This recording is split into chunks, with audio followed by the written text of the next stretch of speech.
Hello, class. My name is Ian Adel. Welcome to Law 305 Introduction to Criminal Law. And today we're going to be focusing on Chapter 3, which is the first principle of criminal liability in the context of actus reus.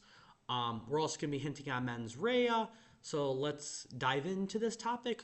One of my favorite topics, by the way, and you'll see how I'm very passionate about this. So I'm very happy to be teaching you guys this. So starting off, voluntary act requirements and the first principle of criminal liability. A voluntary act requirement is also called the first principle of criminal liability. This is because you can't have committed a crime unless you have committed the act to the crime. It's the starting point. If you don't have the act behind committing a crime, then how can the government hold you responsible for that? The answer is they cannot. Criminal liability is conduct that is unjustifiably and inexcusably inflicts or threatens substantial harm to individual or public interest as expressed by the Model Penal Code. So unjustifiably, meaning that you have no reason for what you did the act and you have no reason for it. Inexcusably, meaning that you don't have an affirmative defense to what you did. Inflicts or threatens substantial harm, which is self-evident. Substantial harm, meaning that you're trying to harm an individual or you're trying to harm the public at large. So the job of a prosecutor is to ask these three basic questions. Was there criminal conduct? Did someone do the act? Was there actus reus behind the offense? If that's yes, doesn't mean someone's automatically found guilty. You have to ask, is the conduct justified? If the conduct is justified, then there is no criminal conduct. If it is not justified, then we got to ask, okay, well then is it excused? And so those two, for 2 and 3, when you introduce an affirmative defense in court, that is what it is attacking. Is the conduct justified? Is the conduct excused? Why or why not? It's also important to note the scheme to determine liability applies whether or not you are learning about criminal liability under the federal government, government of the state, city, town, where you live or attend school. It doesn't matter. It applies whether it is common law, whether there's a criminal code, a model penal code, which is being analyzed. So let's focus on the elements to criminal liability now. Criminal liability has 5 building blocks when they write definitions of individual crimes and offenses known as elements of the crime.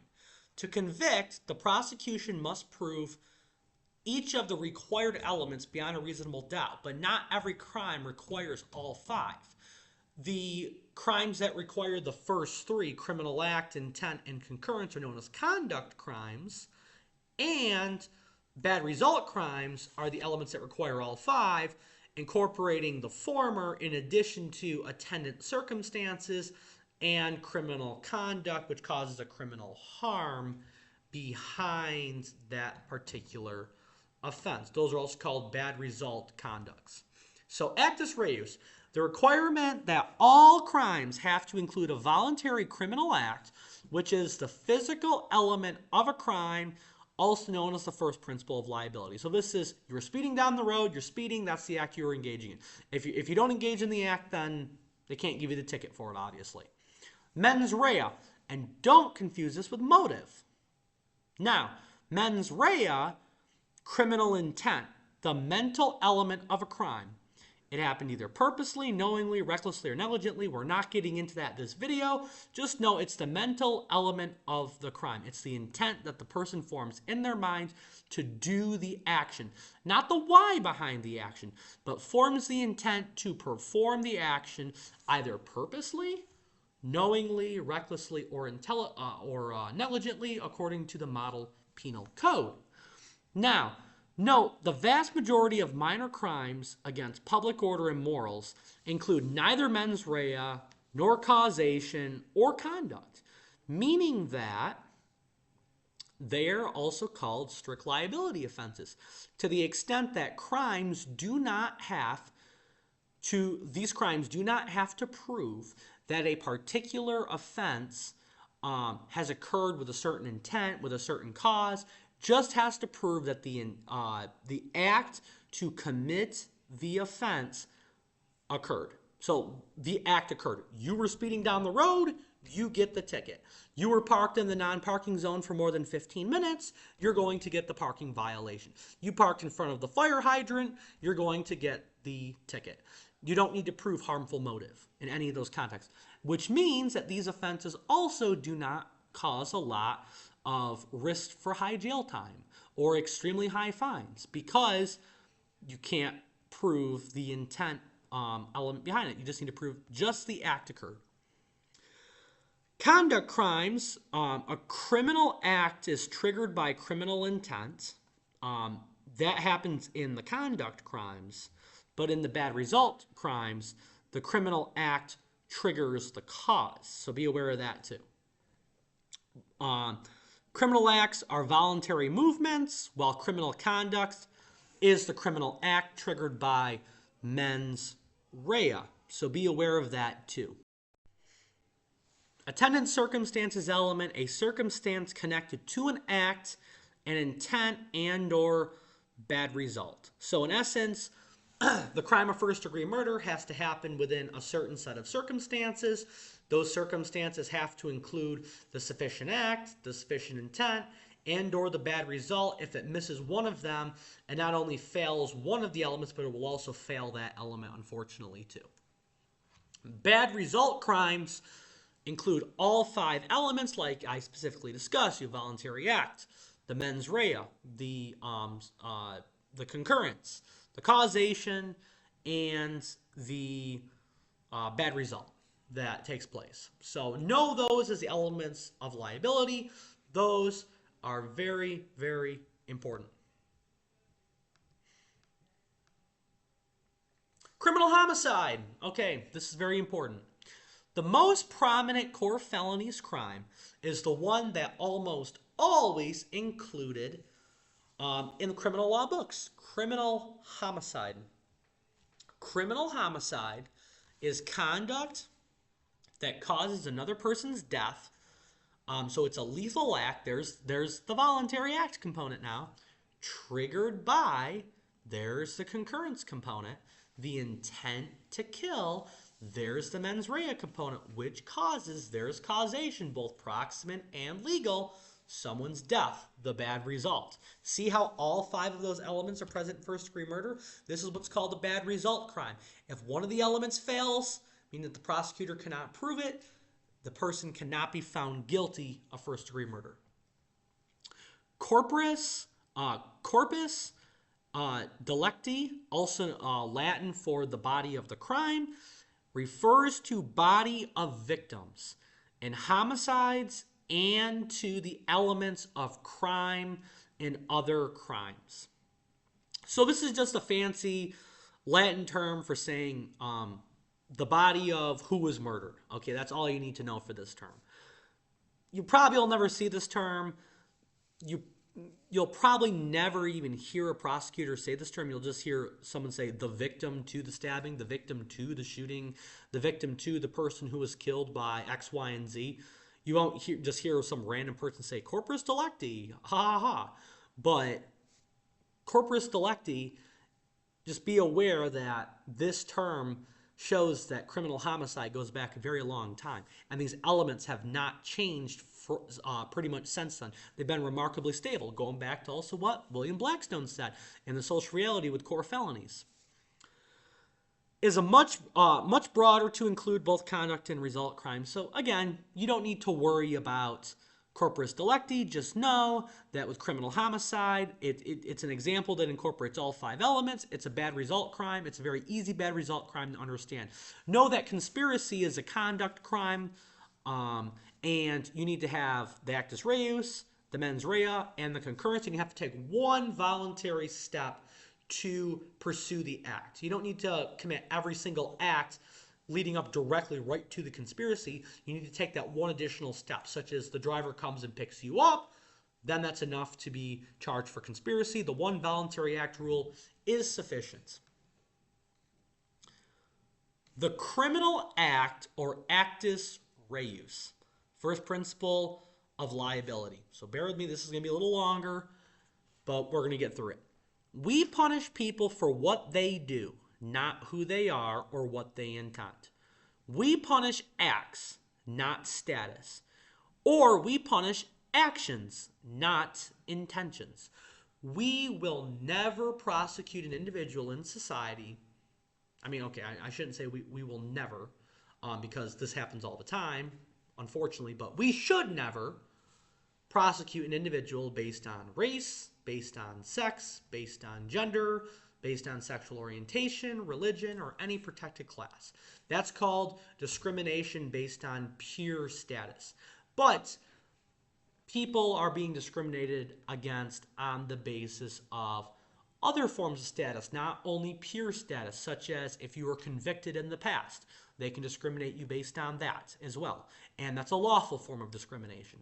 And prosecutors who are already biased against a pure status, for example, might look at that and say, oh, look at this. It's even better. I don't even like this person to begin with, and he has a past criminal record, so let's prosecute him in that fashion so I don't look bad. So be aware. You can have predisposed biases and find loopholes around making it look like you're not prosecuting based on pure status, but in reality you are, but because you found a way around it, there's nothing that can happen. And that happens all the time. It happens with police officers. It happens with prosecutors. It happens with judges. So be aware of that. And don't do that, okay? We want people out in society who are fair, who are just, and who take the moral high ground, just as Martin Luther King Jr. said. Thoughts are free. Imagine a statute makes it a crime to merely intend to kill another person. Why does that seem absurd? Well, it's absurd because it violates your right to privacy. And thoughts have to cross the manifest of criminality, which are mental attitudes which have to turn into actions for a crime to actually be committed. It has to trigger. So the mens rea has to trigger the actus reus elements in order for you to be found guilty. Now, there's three important elements. I still remember a quiz question I didn't really care for in class, and it said, okay, mens rea protects against all of the following except what? And I think it asked necessary punishment, harsher punishment, retribution, or what was the other one? I'm trying to remember it now. Oh yeah, or privacy. Obviously, you could cross off privacy. Obviously, you could cross off harsher punishment. But then you're down between necessary punishment and retribution. Be aware, retribution is not something that is protected against. You can still be punished in the event of retribution, simply because the concurrent element between the actus reus and between the mens rea ensures that you cannot be prosecuted in certain conduct crimes, or any conduct crime for that matter, unless that trigger takes place. That trigger mechanism between the mental state and between the actual physical will of a person is actually entertained in order for you to be prosecuted. So be aware of that. So it protects against, it is impossible to prove mental attitude all by itself. The actions you commit are evidently true if proven by fact finders to include what your intent was. A mental attitude by itself does not hurt anybody. The criminal law demands conduct, a mental attitude that turns into an action. Again, concurrence. Mental attitude turns into criminal action when the mental attitude crosses the manifest of criminality, and that means right there and then a crime has taken place, as long as the conduct is not justified or excused. It is terribly hard to separate daydreaming and fantasy from intent. Punishment has to wait for enough action to prove the speaker really intends to commit a crime. Because you can think, well, I hate this police officer. I hate this person. Or you can get angry when you see a person. That's protected. You have the right to have those. I'm not saying that they're moral. I'm not saying that they're justified. I'm not encouraging you by any means, trust me, to have those thoughts. But those thoughts do not rise to the level of a criminal act unless it crosses the manifest of criminality and you start acting upon those. See what I'm saying? So that's how your intent. So I don't like this person. I want to punch this person. Now, the thought of that is the intent, okay? The what you want to do. The reason why, oh, he cheated. That's motive. You don't necessarily need to prove that. You just need to prove that the act took place. You know what I'm saying? Like you were thinking about it. Now, you go and you punch that person. Now, you have committed, you know what I'm saying? That has now crossed the manifest of criminality. You have now committed an act of assault. Potentially aggravated assault if it was with a firearm. But if it was just punching them, it's probably just assault. Please note that actus reus requirement serves several purposes. Firstly, it acts to help prove intent because we cannot see states of mind, but rather only infer them from action. Now, that is key. We can only infer someone's criminal intent from the voluntary actions that they commit. Be aware of that. That is testable. If I was a professor, I would put that on the test. Know that. That is very important. Secondly, it reserves the harsh sanction of criminal law for cases of actual danger, meaning that if you're merely just thinking something or you're just upset about someone, you're not going to go after, you know what I'm saying, a criminal defendant for that. Because now you're just criminalizing the status of somebody's thoughts. You know what I'm saying? But now if you act upon that, that is a case of actual perceived danger because now you have the capability of not just harming that person, but harming society. You've just harmed the person that belongs to that society. So we have to then take action to say, look, you premeditated this, you planned this out, you acted on this, or you should have been substantially certain that those actions would have occurred. We now have to go after you. Now, finally, it protects privacy of individuals. The law does not have to pry into the thoughts of individuals unless the thinker crosses, again, the manifest of criminality. Be aware of that. That's very important. 4 complications. So, the Voluntary Act, excuse me, the Voluntary Act requirement, status or conditions, criminal omissions, and criminal possession. We're going to be taking a look at those moving forward. So, Voluntary Act requirement. Why do only voluntary acts qualify as criminal acts? The rationale consists of 4 logical steps in general. Firstly, criminal law punishes people. That's very important. We want to make sure that only the blameworthy and those who are culpable for committing those offenses are punished. And that's what number 2 is, blameworthiness, culpability. 3, we can only blame people who are responsible for their actions. So they're blameworthy, they're culpable again. And then 4, people are only responsible for their voluntary acts. Be aware of that too. That's very important. That's key. The Model Penal Code has widely adopted criminal definition of act called the one voluntary act is enough rule. Conduct that includes a voluntary act satisfies the voluntary act requirement. Not every act to the moment is completed to be voluntary. So be aware of that as well. But you do need to have an act, that a one voluntary act, in order to meet and make that key connection with conduct offenses. Automatism. This is an exception to the voluntary act to the extent where unconscious bodily movements are not voluntary. So if you are in an epileptic seizure or sleep driving, that's involuntary, and you have not committed a voluntary act, no crime. Therefore, cases of automatism equal no crime. Be aware of that. fault-based defenses, defenses based on creating a reasonable doubt, and the prosecution's proof of a voluntary act. So be aware of that. So such as mistake, for example.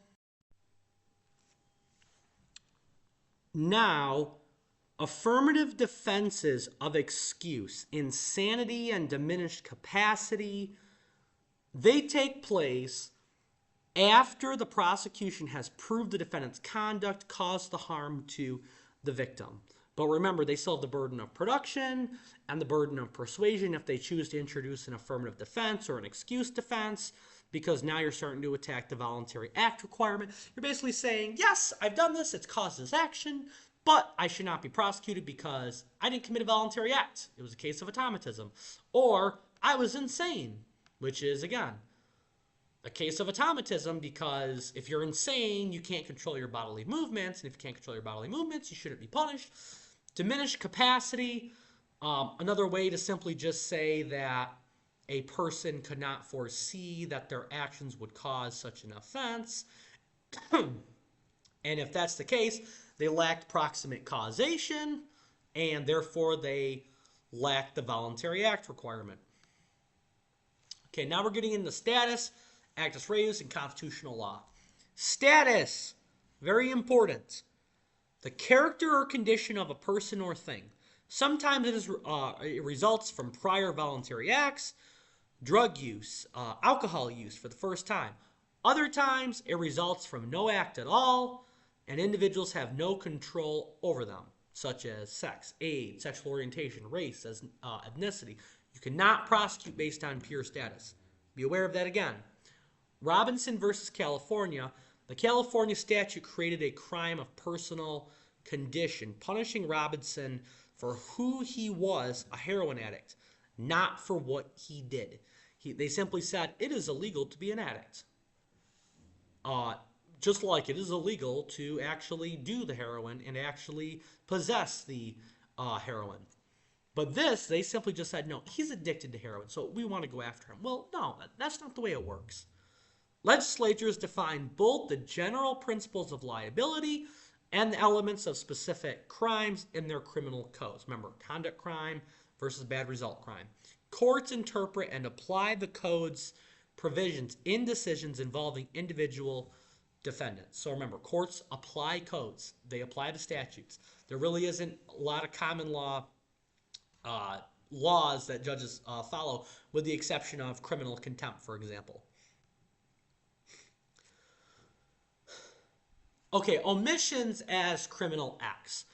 Criminal omissions are the failure to act when there's a legal duty to act, and this can still satisfy the voluntary act requirement. So acts in commission or omission can both be voluntary acts. Know that as well. That is also testable. Two kinds of criminal omissions. One is the failure to act, or the failure to report some information when you are legally required to. And two, the failure to intervene or not actively preventing or interrupting injuries and death to persons or damage and destruction of property. But we must have a legal duty, not a moral duty. It might be so sad that you see the child that's drowning in the pool, but according to the American bystander rule, you have no duty to act unless you're a paramedic or you're a first responder. And that makes you to have that legal duty because you have that ability to rescue that person. And this might sound like, oh my God, this is a child. You should go and help rescue a child. I would, and a lot of other people would too. But what happens if that person doesn't have what it takes to rescue the child, and now it causes an issue for that person in addition to the child? That's the reason why the law recognizes that. But people don't understand that, and they get angry and say, what? Well, how come he wasn't prosecuted? Well, it's because of that reason right there. The prosecution must prove attendant circumstances. Element beyond a reasonable doubt. Legal duties are created in three ways: based on statutes, based on contracts, based on special relationships. Now, those special relationships, parent-child relationship, doctor-patient relationship, employer-employee relationship, carrier and passenger relationship, husband and wife relationship in some states. These are those legally binding relationships that the law just generally recognizes, either in the form of common law or in the form of model penal code or in the form of statutory law or even on certain contracts. that establishes the extent to which party A and party B have a legal relationship, and there's a certain individual in that party that has to prioritize another individual in that party, such as a parent-child relationship. A parent has to give their child medication if their child is sick. A parent has to take care of their child. A parent has to feed and clothe their child. If they fail to do that and the child gets sick or dies, they can be held liable for that because they have a legal duty. And acting in criminal omission would still qualify the legal duty. Moral duties, an obligation or norm created and enforced by society. Conscience and religion that is not enforceable by law. Moral duties are not legal duties. Know that as well. That is testable. Two approaches to defining a legal duty to rescue strangers or call for help. One is the Good Samaritan doctrine, which this actually imposes the legal duty to help or call from help regarding imperiled strangers. But remember, this is the doctrine that actually enforces the legal duty. And two, the American bystander rule. There is no legal duty to rescue or summon help for someone who is in danger, even if the bystander risks nothing to help. So meaning common Joe Blow walks down the street, is not a first responder, sees someone trapped in a hole or drowning in a pond or something, and he believes he doesn't have what he takes, and he walks past. You can't just say, well, he omitted, he didn't rescue that person. Well, he doesn't have to. The law doesn't require that under the American bystander rule. But someone who's a paramedic or someone who does have a legal duty, or if you're a random person on the street and you attempt to rescue the person, you've now agreed to the legal duty, and you can't just walk away from that case now. And certainly, even if you didn't commit a criminal act, you certainly could have potentially committed a tort violation. But so just be aware of that too. Restricting criminal omissions to the failure to perform legal duties is based on three assumptions. First, individual conscience, peer pressure, and other informal mechanisms condemn and prevent behavior more effectively than criminal prosecution. Secondly, prosecuting omissions puts too heavy of a burden on an already overburdened criminal justice system. And three, criminal law can't enforce Good Samaritans to help people in need. So we want, in simple terms, legal duties, not moral duties in society. Possession is not a criminal act. It is a legal fiction pretending something is a fact when in reality it's actually not. If there's a good reason for such the pretense. Possession of weapons, illegal drugs, and drug paraphernalia are the most common possession crimes. So drugs and weapons are the most common possession crimes. The idea of possession is based on voluntary act, and to stop it before it grows into an act of doing drugs or shooting somebody, for example. So the primary reason behind possession is twofold. Number one, we are trying to, number one, it's based on a voluntary act. And number two, we're trying to prevent the extent of that voluntary act from turning into something which is more severe, even though the voluntary act or the severity might not hurt individual A. It could potentially hurt individual A if B and C get angry because you didn't come up with enough money and now there's a shooting that takes place. So that's the reason why possession is what's believed to be felonies and what's believed to be wrong, legally speaking, because it's based on voluntary acts, and it's based on this notion of trying to stop the offense before it turns into something that it shouldn't turn into. There are 4 different types of criminal possession. Not 3, not 2, not 1, not 0. 4 different types. The first one is actual possession. Physical control of banned items on my person. If you are walking through the airport or anywhere, side of the street, the mall, the college, the school, the kindergarten, the workplace, and you have drugs or illegal weapons on you, that is actual possession because you physically have those on you. Now, constructive possession is they're not directly on you, but they're in places you control. They're in your vehicle, for example. They're in your house. They're in your storage locker that you pay. They're in a separate house that you rent out to someone. I mean, that's a little more controversial.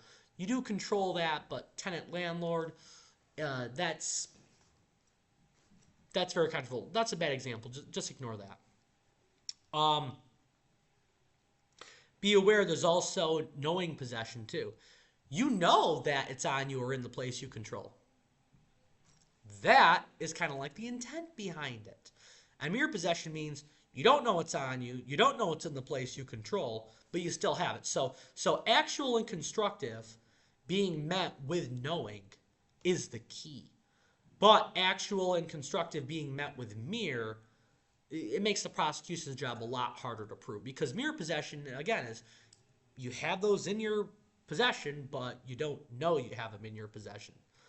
All but 2 states, North Dakota and Washington, require knowing possession. So 48 out of 50 states require knowing possession. And based on how old this book is, I would be willing to actually fact check that book and see if North Dakota and or Washington have changed the law and require knowing possession. But based on what the book says, it still says that they don't require knowing possession. So just be aware of that limitation. All right, so thank you. I enjoyed this lecture. Chapter 3 was very fun. It talks about the very important key of actus reus, the importance of status, the importance of possession, all of which are testable topics for your midterm exam. So please ask me any questions for Chapter 3. Ian Adel out. Welcome to the next video on Chapter 4, and I'll see you there. Thank you all.